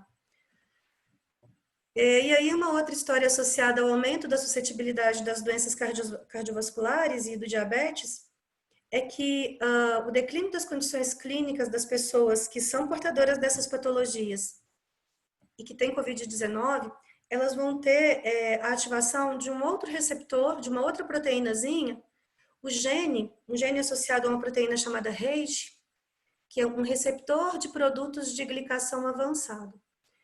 Essa proteína RAGE, que vai ser produzida diante do quadro de comorbidade e de infecção pelo Covid, né?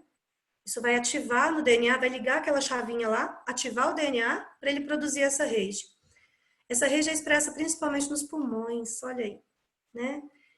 E essa rede produz uma resposta inflamatória bastante grande, porque ela vai manter a ativação, a rede também vai lá no DNA e mantém ativada, coloca uma chavinha lá para manter ativado o NF-κB, que está associado a processos inflamatórios. E isso só tende a ampliar o quadro inflamatório e evoluir para Covid grave e morte. As histonas, que são essas proteínazinhas que o DNA se enrola nelas, estão vendo? Elas também podem ser modificadas epigeneticamente. A gente modifica ligando um grupo acetila ou um grupo metil, ou colocando fósforo. Essas duas aqui a gente nem vai comentar, tá bom? Ó, aqui está o DNA, aqui é a histona, estão vendo? Aí o DNA se enrola na histona. Essas histonas aqui, elas têm umas caudas. Estão vendo aqui? Uma cauda nela aqui, ó. A gente pode ligar grupos químicos aqui e ativar ou desativar genes, porque ela pode soltar ou compactar o DNA. Se ele compactar, o gene está bloqueado. Se ele soltar, o gene vai se expressar. Algo dessa natureza, ó. Se eu ligar um grupo acetila na histona, ó, aqui está sem a acetila, sem ligar. Ligou a chavinha, ela abre. Aí o gene fica ativo, produz a proteína, por exemplo, inflamatória. Estão vendo aqui? As acetilas, elas desbloqueiam os genes. E, nesse caso, alguns quadros de COVID promovem acetilações de histonas, desbloqueando genes para proteínas inflamatórias, aumentando de novo o quadro inflamatório do sujeito. E alguns estudos têm sugerido que as doenças crônicas mudam o programa epigenético do organismo, portanto, tá? Aumentam a expressão de AC2, favorecendo a infecção de células pulmonares, porque a AC2 é expressa no pulmão. E a gente pode cogitar uma série de outras coisas, né? Pensar por que criança não tem Covid com tanta frequência? Será que tem a ver com a maturação do sistema respiratório?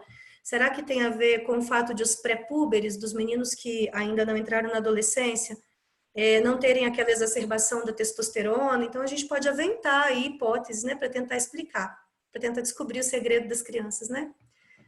O fato, gente, é que parece haver uma possibilidade de modular esses genes que a gente comentou agora. Tanto os que estão associados às histonas, quanto os que estão associados ao próprio DNA. Porque nos dois casos, pode ativar ou desativar os genes da AC2, do TMPRSS4, principalmente dos genes associados à inflamação. Tá bem? E aí essas marcas, algumas marcas epigenéticas, isso já é um estudo concluído, tá?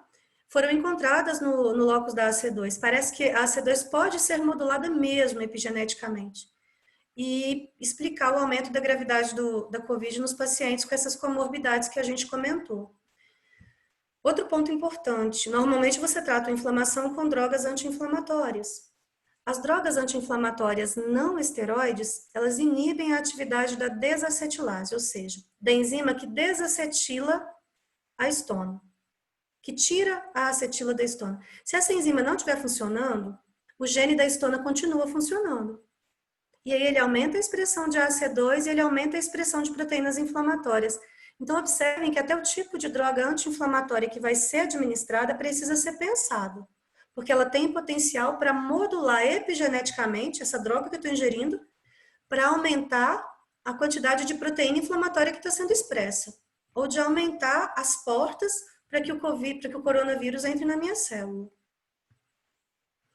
Outro ponto, lá no meu intestino, nos meus pulmões, o COVID ele tem potencial, a gente já viu aí para infectar outros tecidos corporais que não só o pulmão, né?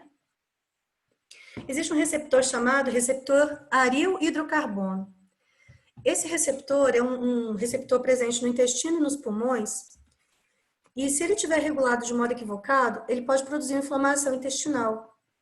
E esse quadro de inflamação pode resultar em sintomas mais graves de COVID, porque você vai ter proteínas inflamatórias circulantes em maior quantidade.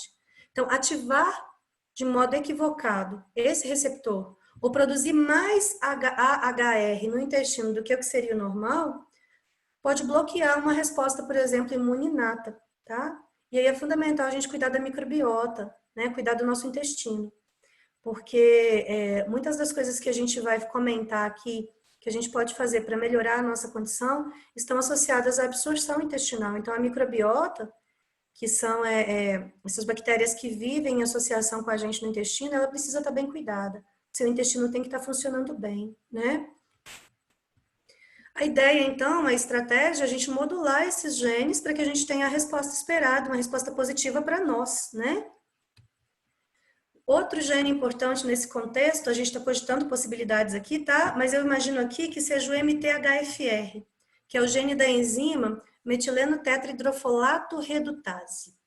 Esse gene, ele regula a ativação do folato, que é a vitamina B9, que é um fornecedor de grupo metil, lembra aquela chavezinha que ativa ou desativa o gene no DNA? Juntamente com a vitamina B12 e B6.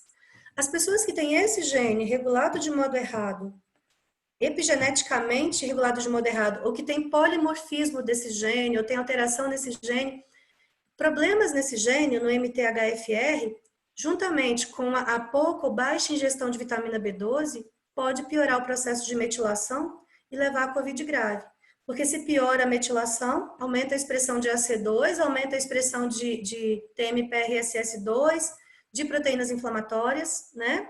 Isso piora o quadro de COVID. E aí fica a dica para quem é vegano, para quem é vegetariano. Tomar muito cuidado e você tem que ter certeza que o seu MTHFR está bem regulado. Porque senão você acaba sendo um sujeito propício a um quadro de COVID grave, porque a sua regulação epigenética associada ao grupo folato e à vitamina B12 fica comprometida, tá bem? Então isso aí tem que ser, tem que fazer um estudo aí da tua genética, ver se ninguém tem problemas intestinais e problema no MTHFR, tá bem? Um quadro, pessoal, desse gene, desse MTHFR no mundo, olha só, o de cima, para as pessoas que têm um genezinho. Porque normalmente a gente tem um alelo da mãe, um gene da mãe e um do pai. Eles trabalham em dupla, né? Aqui, no quadro de cima, pessoas que têm pelo menos um gene defeituoso para o MTHFR, que poderia levar a um quadro de COVID grave, problemas nesse gene. Pessoas que têm os dois alelos de risco, os dois genezinhos com problema, o do pai e o da mãe. Gente, observa a Ásia, a Itália, olha só. Aqui, para quem tem um alelo, mas aqui dois alelos, gente que tem problema nesse gene. Tá vendo só? Que tem problema para regular epigeneticamente a expressão de todas essas proteínas que a gente falou até esse momento. Olha aqui na Itália, quanto mais escura a cor, tá bem? Quanto mais escura a cor, maior é a quantidade de indivíduos que possuem o alelo de risco, os dois alelos de risco. Então, observem que a Ásia, isso é bastante frequente. A Itália, estão vendo aqui, Inglaterra, aqui Colômbia, Venezuela, né? América Central, tá bem? Para a gente ver, então, que pode ser que essas pessoas com problemas no MTHFR tivessem que ser incluídas nesse grupo de risco. Porque tem dificuldade em regular epigeneticamente os genes associados à COVID-19. E eu trouxe aqui de curiosidade, a gente não vai ter tempo hábil para discutir, né? Mas, por exemplo, genes relacionados com o aumento da infecção. O ECA2, que a gente viu, o TMPRSS2, a gente tem o FUT2, que regula os níveis de vitamina B12 no corpo, o MBL, que está associado à leptina, para pessoas com problema nesse gene, tem que tomar um pouco de cuidado com a ingestão de grãos, né, para não promover inflamação intestinal, o próprio MTHFR, genes associados com a gravidade do COVID, mais uma vez o TMPRSS2, que os homens com disfunção de testosterona expressam em nível muito mais alto. O MX1 é um gene associado à replicação viral, o MBL de novo. Os genes associados ao óxido nítrico, ele produz vasodilatação, né? Se esses genes estiverem comprometidos, isso vai ser um problema. Depois aqui, ó, genes relacionados com a piora dos sintomas respiratórios. O ECA, mais uma vez, porque ele vai impedir que a angiotensina 2 seja convertida em angiotensina 1,7. Os genes associados à produção das interleucinas, que acabam ficando ativados, desregulados nesse processo. Aqui aquele que a gente falou, olha, o receptor de aril hidrocarbono.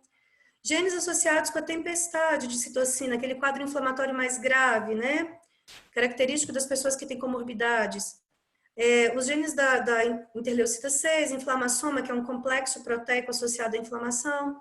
O RAGE, que a gente falou dele, que é o receptor de ativação de produtos de glicação avançada, né? E ele também ativa o NF-kappa beta. que está associado ao quadro inflamatório agudo. E, enfim, tantos outros, né, que estão aí mostrados para vocês que a gente não tem tempo de, em 2 horas, conseguir abrir todo esse rol aí de regulação epigenética. A questão, pessoal, é que a gente agora precisa pensar em como modular esses genes. E é claro que isso tem a ver com o estilo de vida de cada um, com o estilo de vida, e as orientações têm de ser individualizadas. É procurar um profissional da área para que ele faça avaliação do teu histórico. De repente, se você tem condição de fazer um teste genético, se você tem dúvidas sobre determinado problema, né, vale a pena fazer. E a partir de então, regular esses teus genes epigeneticamente, pensar em equilíbrio metabólico da inflamação, pensar em quais são alimentos inflamatórios, quais são anti-inflamatórios, como que eu posso fazer a ingestão ou absorção de fitonutrientes em cápsula, nos alimentos, a absorção é devida, como que funciona? Zinco, vitamina C, vitamina D, né? Aí a vitamina D anti-inflamatória.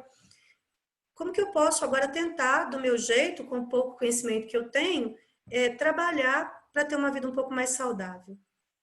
Primeira coisa, cuidar da minha microbiota intestinal, fazer o meu intestino funcionar direito e bem, porque ele precisa estar bem para absorver o que eu vou ingerir.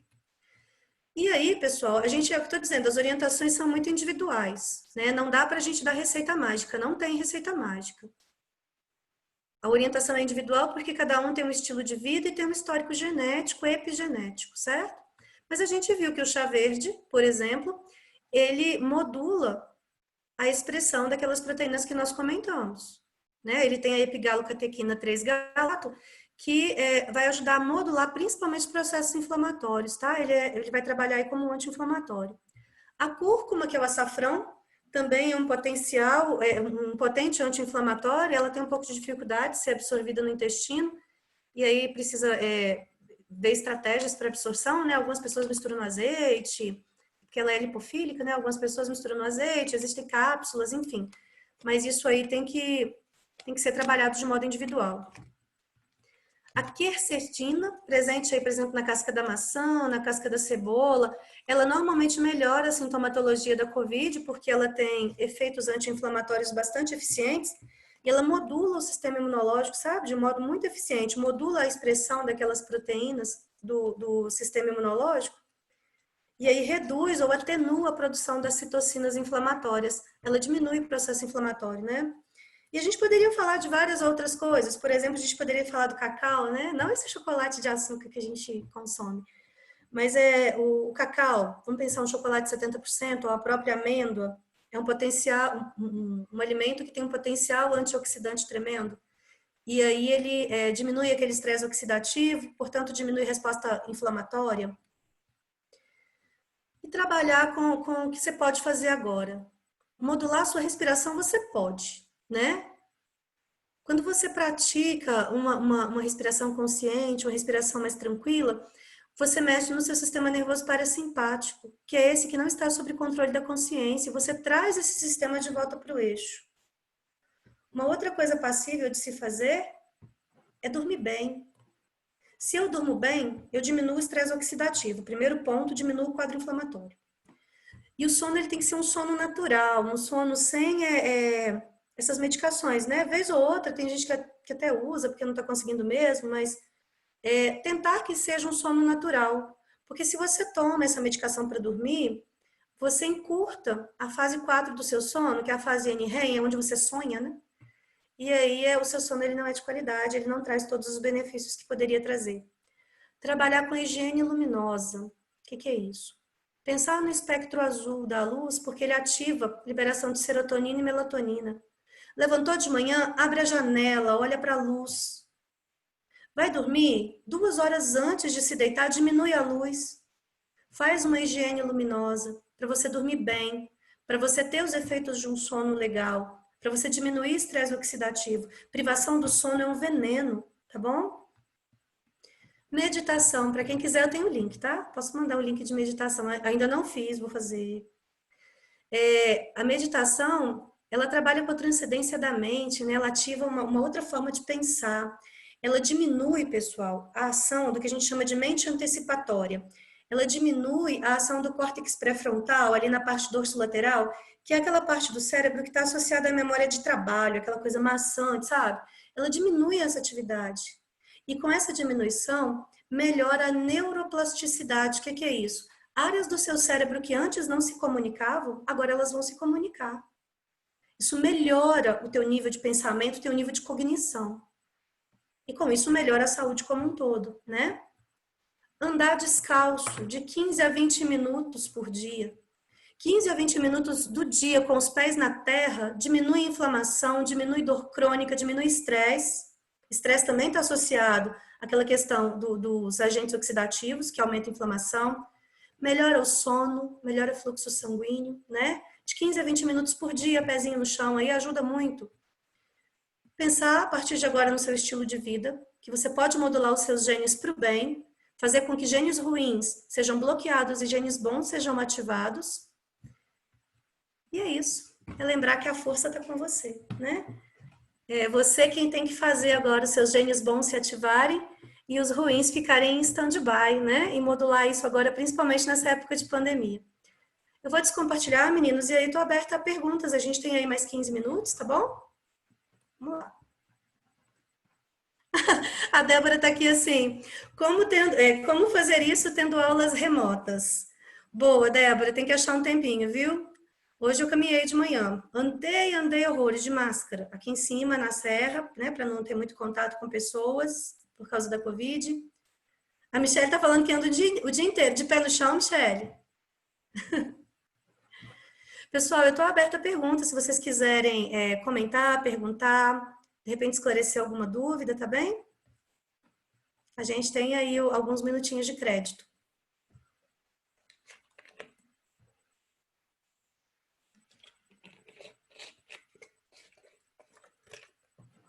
Tranquilo para todo mundo? Sim? Eu tô vendo aí algumas carinhas que eu ainda não conheço, né? Acho que são novidade aqui. Agradecer, viu, pessoal, a presença, então, de todos vocês. Estou vendo aqui alguns colegas de trabalho, que delícia! Ô, Larissa, que bom que você gostou, fico satisfeita, viu? Muito obrigada, Aline. E aí a gente tem uma outra, viu, aí no dia 10 sobre nanobiotecnologia do sangue. Se vocês estiverem dispostos, a gente vai trabalhar com um pouquinho de bioinformática, tá bom? Obrigada, pessoal, pela participação, pela presença, tá bem? Obrigada, Jaine. Pedro está dizendo para a gente repetir sobre, só um instante que eu perdi aqui. Repetir sobre a questão do corona em negros. Tá, vamos voltar lá um pouquinho, Pedro. Não ficou, na verdade, não ficou muito esclarecido o porquê que os negros são mais susceptíveis. Esse estudo, ele foi um estudo com 96 mil pacientes, né, em todo o mundo, em todo o globo, e o que eles avaliaram, eles só fizeram uma contabilização do número de pacientes que morriam e que sobreviviam. E eles observaram que os negros eram muito mais susceptíveis à Covid grave, mas o artigo não traz o motivo pelo qual isso acontece. Eu até dei uma vasculhada na literatura, viu? Procurei, mas não encontrei nenhuma informação a respeito. Eu acredito que isso ainda deva ser pesquisado, porque né, é tudo muito novo. Esse artigo que traz esse resultado que eu comentei com vocês, ele é de 22 de maio, então super fresquinho, sabe? Ainda não consegui encontrar, não na varredura que eu fiz na rede, eu não consegui encontrar uma explicação de por que os negros são mais susceptíveis, né? Consegui achar uma explicação mais ou menos plausível para a diferença entre homens e mulheres. A gente cogitou aqui algumas possibilidades entre crianças e adultos, né? Porquê dos obesos, o porquê das comorbidades, mas a questão dos negros eu não consegui encontrar. E aí fica até, né, a dica para a gente pesquisar e tentar entender por que existe essa maior susceptibilidade, viu? Infelizmente eu não consegui esse dado, Pedro. Pessoal, estou vendo aqui os agradecimentos, eu que agradeço a presença de vocês, viu? Estou sempre às ordens. Agradecer meus colegas de trabalho, Martinelli, Jaine, que estão aqui presentes. Muito obrigada, viu? Pela presença de vocês. Estou olhando aqui outras pessoas que estão presentes, alguns nomes eu conheço, outros não. Eu vou ver com a reitoria, Isabela, onde vai ficar gravado, tá bem? Ficando gravado, eu peço para disponibilizar. Mas certamente aqui está gravando, vai ficar gravado no Zoom.